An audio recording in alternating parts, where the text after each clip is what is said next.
Bienvenue si vous nous rejoignez à la une de l'actualité. L'Université de Kinshasa a décerné ce jeudi 12 octobre 2023 le diplôme de docteur honoris causa au président Félix Antoine Tshisekedi. Ce titre honorifique lui a été décerné pour ses nombreuses réalisations en faveur du peuple depuis son accession au pouvoir, dont la gratuité de l'enseignement de base et l'augmentation du budget national. Regardez.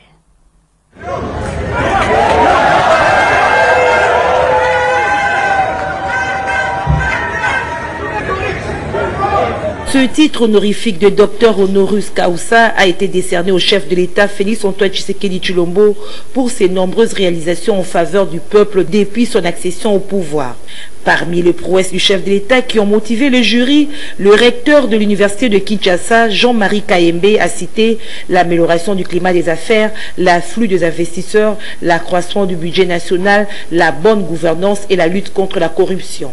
Félix Tshisekedi est le meilleur président que la RDC n'a jamais connu depuis 1960. Voilà la raison de ce diplôme doctorat honoris causa, a déclaré le professeur Makutu Adalbert Jules.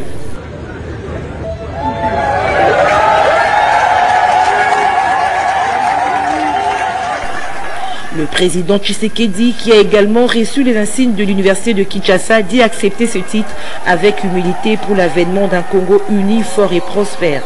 C'est avec une conscience aiguë que je prends toute la mesure du geste posé à mon égard, a-t-il indiqué. Honoris causa, il faut le dire, est une locution latine qui signifie pour l'honneur.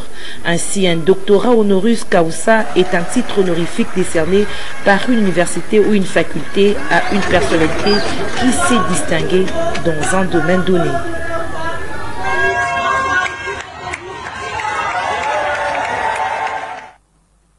Autre sujet d'actualité, le vice-premier ministre de la Défense nationale et ancien combattant Jean-Pierre Bemba Gombo a procédé ce jeudi 12 octobre 2023 au lancement officiel du programme uni pour la paix et la sécurité, aussi la tenue du premier comité de pilotage en République démocratique du Congo. C'était au Pullman Hotel de Kinshasa. Maxime Makabou était là pour le compte de Canal Congo Télévision.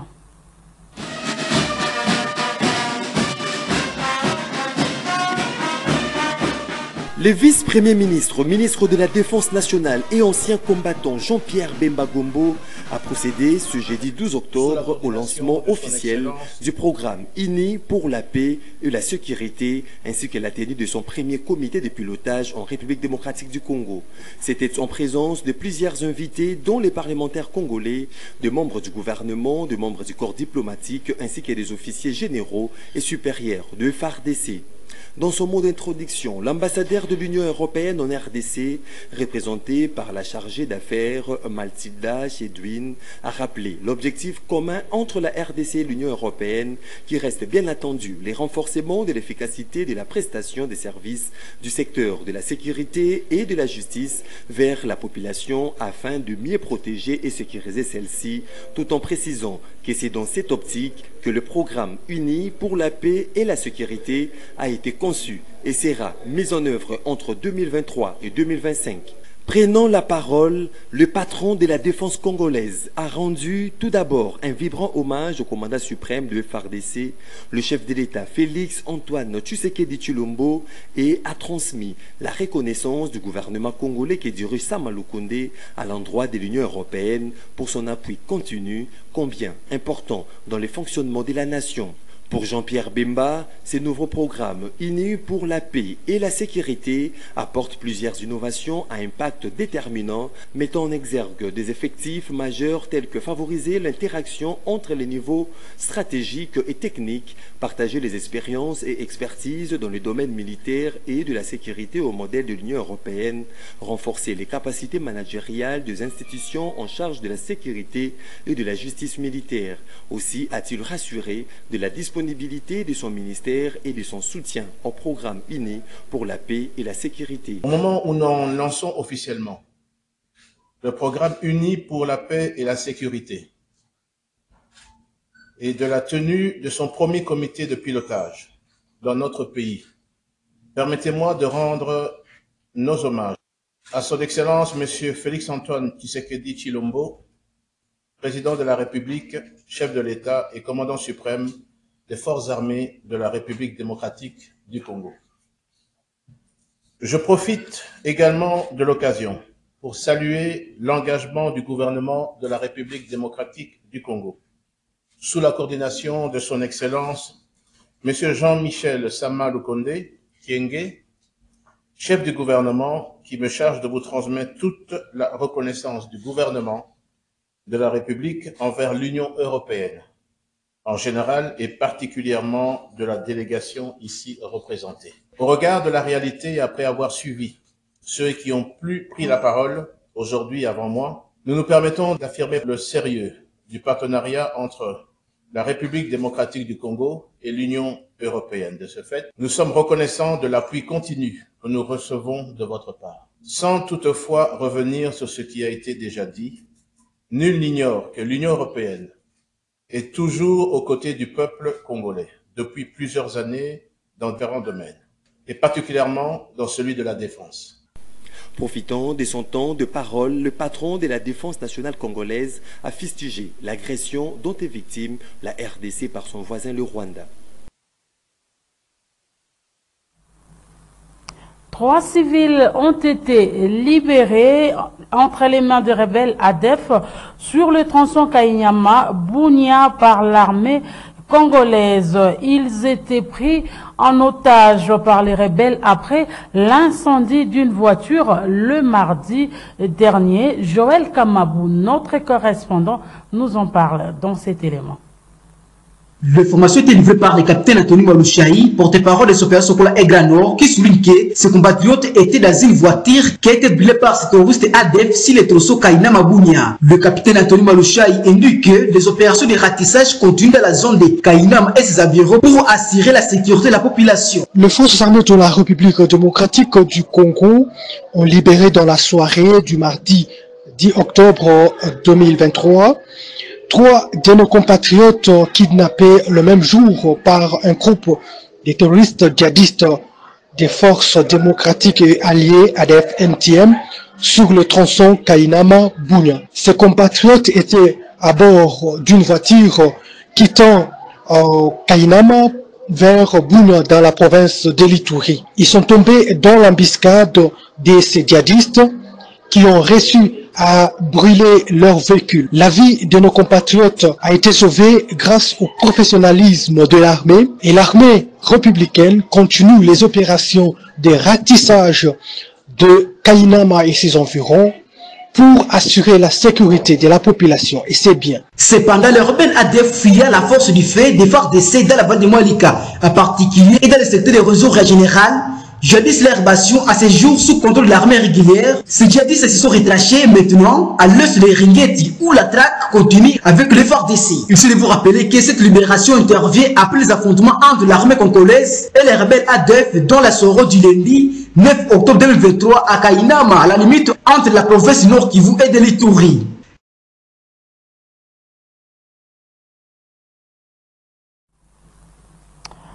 En Ituri, 5 miliciens dont un leader ont été capturés lors des affrontements entre les éléments des forces armées de la République démocratique du Congo de la 31e brigade de défense principale basée en territoire de Bafouassende et le groupe armé UPDLD du Yabile Etumba alias Maradona. 4 armes AK-47 ont été récupérées par les forces loyalistes et un militaire blessé. Suivez à ce sujet le lieutenant Jules Ngongo, porte-parole des forces armées de la République démocratique du Congo.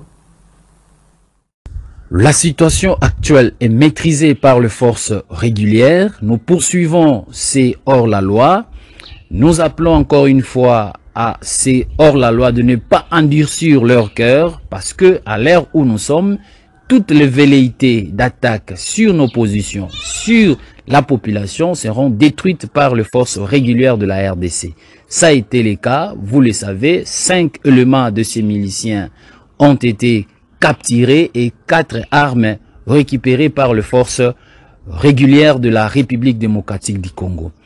Ça, c'est d'une part. D'autre part, nous avons un élément qui a été blessé lors de ces échanges de tirs. Sa santé n'est pas à craindre. Nous appelons la population à continuer à soutenir son armée et à faire confiance aux institutions de la République. Et tout cela qui continue avec les actes contraires à la loi, nous les appelons au bon sens d'adhérer au processus de paix de P2CS initié par le commandant suprême des forces armées ou le gouvernement congolais, ici matérialisé par le gouverneur militaire à travers le désapproche, approche militaire et non militaire. Pour le retour de la paix à l'est de la République, mais plus particulièrement ici en Ituri, où les avancées de ces opérations sont visibles dans le coin recoin de la province. Parlons du processus électoral. À présent, une délégation des députés nationaux représentant les élus de Massissi et des Rutshuru ont conféré avec le premier vice-président de la Commission électorale nationale indépendante, Bienvenue Ilanga Lembo, le mercredi 11 octobre au siège de cette institution. L'enrôlement n'étant pas possible dans les deux territoires, les parlementaires de ce coin ont voulu savoir la conduite à tenir quant à l'évolution du processus électoral dans ces contrées. Suivez.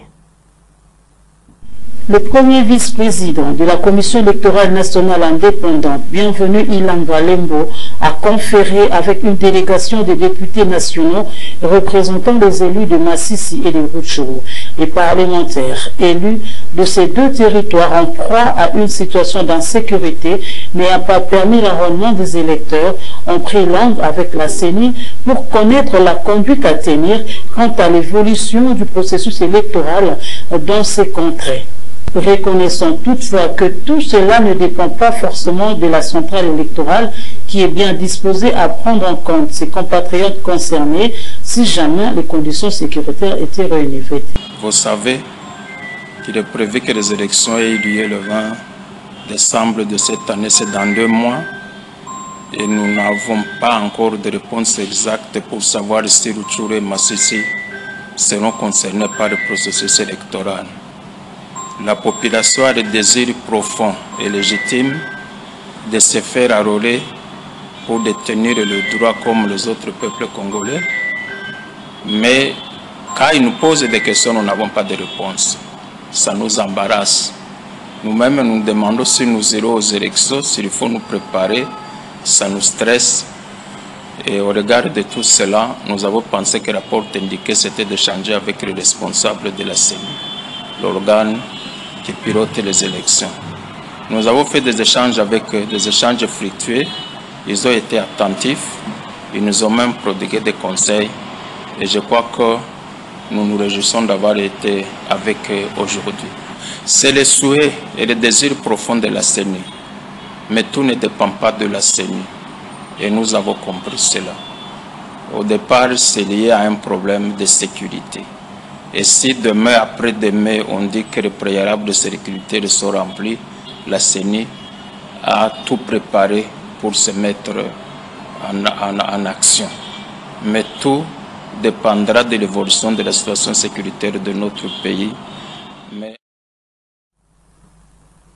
Restons dans le processus électoral. La CENI et la Commission nationale des droits de l'homme, main dans la main, pour garantir le droit aussi bien des électeurs que des postulants.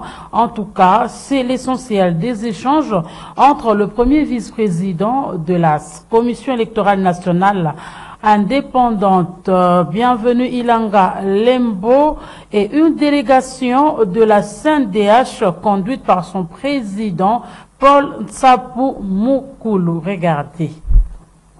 Au cours de cet échange, le premier vice-président était assisté du directeur juridique Edi Kisele et du directeur des opérations Joseph Senda. À l'issue de cette entrevue, le numéro 1 de la CNDH en a fait la restitution en relevant que les deux institutions d'appui à la démocratie sont appelées à œuvrer ensemble, surtout face aux enjeux liés à l'organisation des élections afin de garantir les droits des uns et des autres. Nous avons fait une petite réunion importante qui a pris le temps nécessaire et entre deux institutions d'appui à la démocratie, la CENI et la CNDH, Commission nationale des droits de l'homme, que je préside, dans le cadre des enjeux qui pointent à l'horizon, notamment en ce qui concerne la CENI, la préparation et l'organisation des élections à la fin de cette année.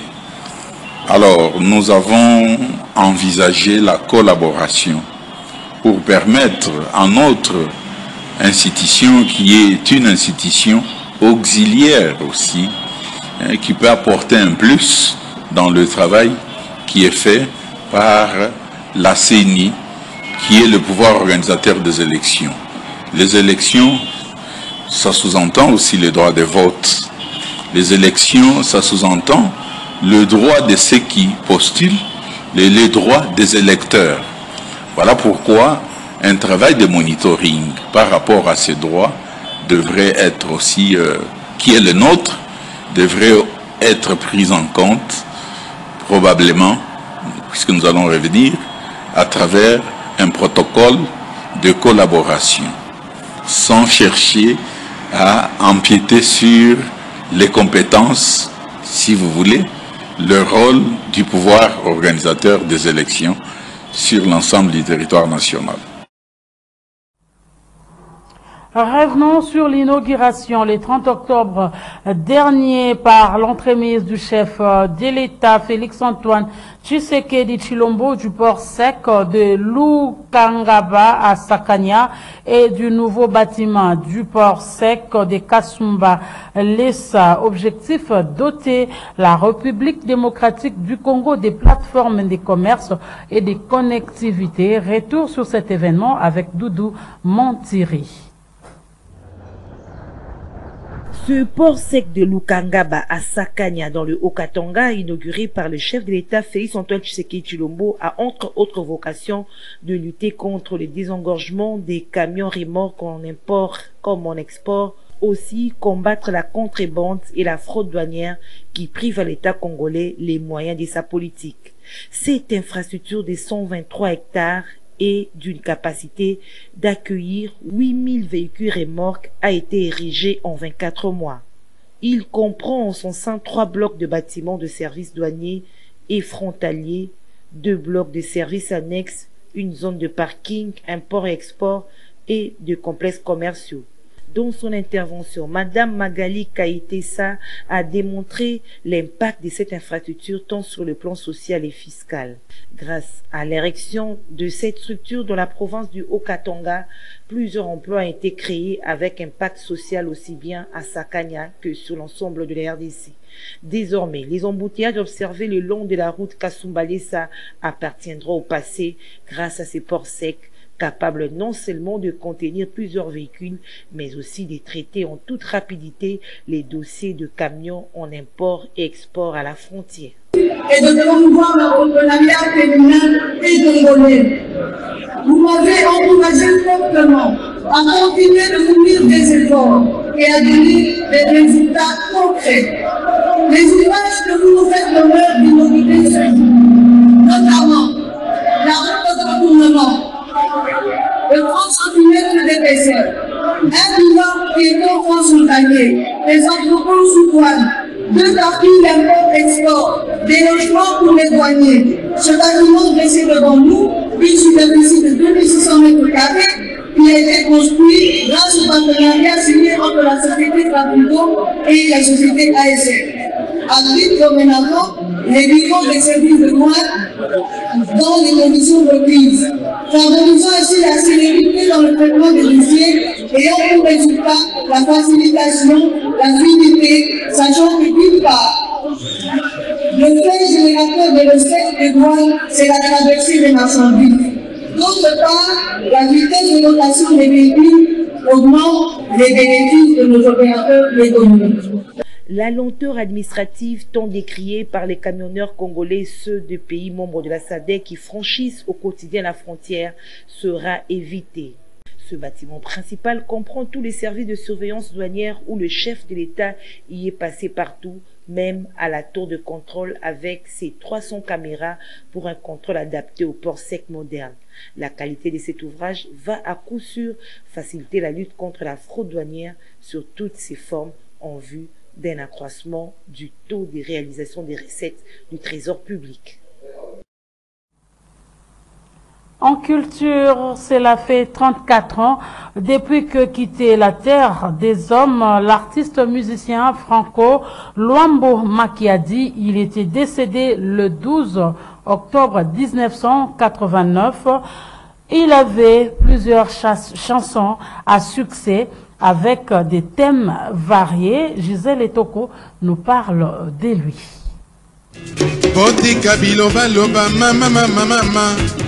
Libala nangai e banda bomwana natosaka papa mama Ce 12 octobre, le monde de la musique, en particulier les Congolais en général, se souviennent, 34 ans après, de Franco Luambo Makiadi. Ce fut la nuit du 12 octobre 1989 qu'il avait été admis aux cliniques universitaires Saint-Luc de Montgauden en Belgique. Et c'est son témoin seul dans sa chambre que Franco Luambo Makiadi remet l'âme à l'éternité. Connu pour avoir été l'un des maîtres de la rumba congolaise et du soukous, Franco Luambo Luadjo Makiadi était connu sous plusieurs pseudonymes, notamment Luambo Makiadi Afuala, Franco de Miamor, Grand Maître, Oncle Yorgo, sorcier de la guitare. Aux États-Unis, les Afro-Américains l'appelaient des Big Brothers from Zaïre. Il a fait ce premier pas dans la chanson à 15 ans. À force de travail et de volonté, le jeune Franco devient le grand maître dont la seule évocation du nom inspire respect et admiration. Du groupe Watam de Bengo de Wayan, parrainé par la maison de Nugisa, il passe vite à Loki Jazz, son orchestre de toujours. Franco Luambo était à la fois, ou presque, chanteur, guitariste, auteur-compositeur, éditeur, conteur, dérangeur, meneur d'hommes. De sa première composition, Lilina dit Chéri Wangai avec le groupe Watom en 1953 jusqu'à l'album Les Leurs baisers de Judas, Laissez-nous tranquilles, sorti en 1989 avec le TPOK Jazz. Luambo, auteur-compositeur prolifique, a écrit plusieurs chansons. Les thèmes sont aussi multiples que variés. La vie sociale, les problèmes dans le couple, la rivalité, conscience nationale, les problèmes de la femme, le racisme, anti-noir, l'amour, la publicité, l'homme dans tous ses états, la sorcellerie, les hommes politiques, les violences faites aux femmes, le malheur, la disparition de amis. Accoutumé à sa grande gueule, les mélomanes ont savouré sa musique qui a envoûté ses colères, ses joies, ses tristesses que les vibrations de sa guitare ont accompagné. Luambo a puisé son inspiration dans la vie de tous les jours et dans le vécu de ses compatriotes. Franco Luambo Makiadi était né le 6 juillet 1938 à Sonabat au Congo belge de l'union entre Mbanga Makese et Joseph Emongo.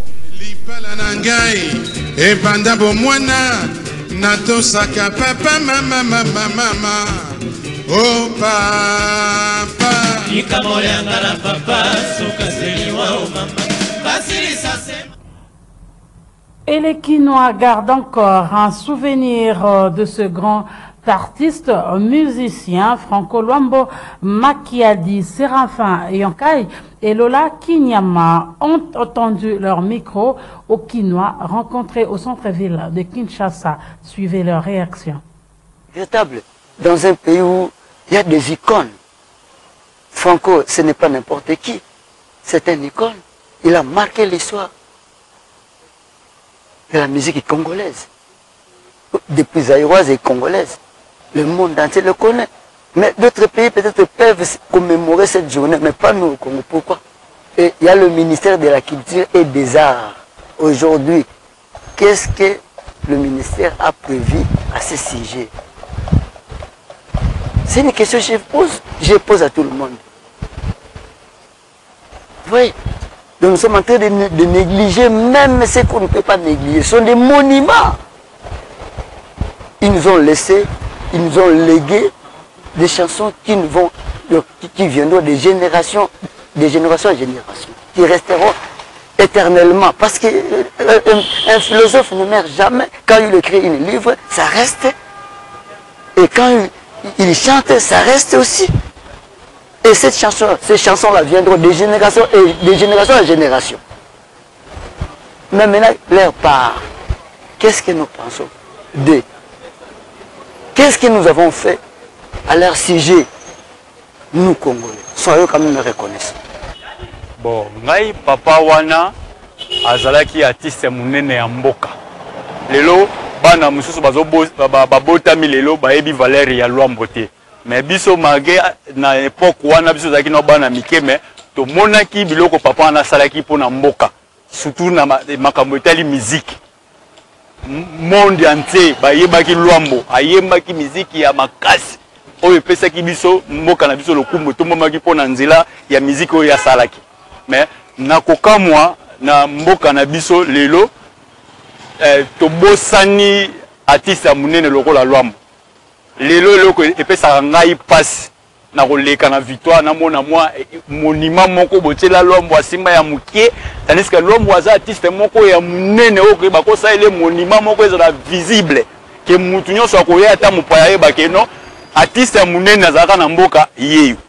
Mais lelo biloko la nyonso tobosani yango tozobosana tozoboma histoire na biso aza mosusu ndenga banda ko yango da ba politicien soki na moment oyo Lwambo azaka bele ba politicien mosusu badinga bazwa mayele ozolanda bazwa mayele po ezala zemo ko abwakila ke nani tango akatanga mobutu abwakila ke ngwandondo mokolo tonga boto tonga na ye eza ba message tango ba peso tonga wana po otonga bilamba osaba kango emonana.